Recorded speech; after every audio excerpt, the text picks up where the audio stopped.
শুভ রাত্রি বন্ধুরা। আজকে আমি বানাবো আমের সুজি। তাই দুটো আম নিয়ে নিয়েছি।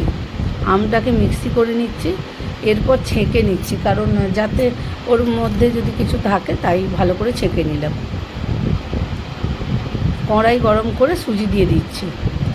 সুজিটাকে হালকা আঁচে অনেকক্ষণ ধরে ভাজতে হবে, লাল লাল করে ভাজবো। বেশি জোর দেওয়া যাবে না, তাহলে পুড়ে যাবে। এরপর আমের ওই পেস্টটা দিয়ে দিলাম।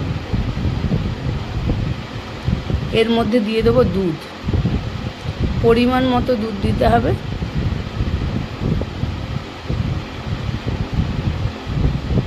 দুধ দেয়া হয়ে গেলে এরপর এইগুলোকে মিশিয়ে নেব।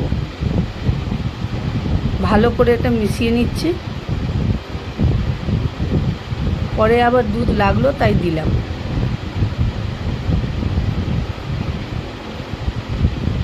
দেখে বোঝাই যাবে, কারণ ডেলা হয়ে যাবে। এতে দেবো এলাচ।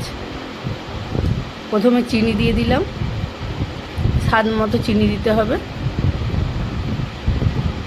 দিয়ে দিচ্ছি এলাচের গুঁড়ো। এবার ভালো করে মিশিয়ে নেব।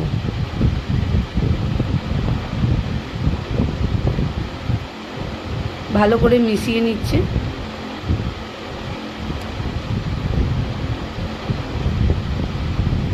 যেমন সুজি করা হয় সেরকম করলেই হবে, কিন্তু আমি একটু নরম রেখেছিলাম, কারণ ছেলেরা একটু নরম নরম খেতেই ভালোবাসে। এবার একটা থালায় তেল মাখিয়ে সুজিটা ঢেলে দিয়েছি। এরপর পিস করে নিচ্ছি। যেহেতু আমি নরম রেখেছিলাম তাই পিস করতে আমার একটু হচ্ছে, অসুবিধা হচ্ছে, কিন্তু আমি তাও পিসটা করে দেখালাম।